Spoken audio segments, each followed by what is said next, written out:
माजी सैनिक सभागृह तिरोडा येथे पंचायत समितीचे सभापती श्री तेजरामजी चौहान यांच्या अध्यक्षतेखाली कारगिल विजय दिवस साजरा। माजी सैनिक सभागृह तिरोडा येथे कारगिल विजय दिवस दिनांक 26 जुलैला दुपारी 2 ते 3 वाजता दरम्यान पंचायत समिती तिरोड्याचे माननीय सभापती श्री तेजरामजी चौहान यांच्या अध्यक्षतेखाली साजरा करण्यात आला। या प्रसंगी कारगिल युद्धात शहीद झालेल्या भारत मातेच्या वीर जवानांचे स्मरण करून त्यांना श्रद्धांजली वाहिण्यात आली।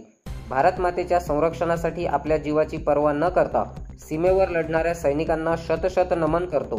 शहीद झालेल्या भारत मातेच्या सर्व वीर जवानांना माझी भावपूर्ण श्रद्धांजली, अशा शब्दात सभापती श्री तेजराम चौहान यांनी सैनिकांना श्रद्धांजली अर्पण केली। माजी सैनिक तथा अध्यक्ष माजी सैनिक बहुउद्देशीय संस्था तिरोडा आसारामजी पटले यांच्या मार्गदर्शनाखाली कारगिल विजय दिवस साजरा करण्यात आला।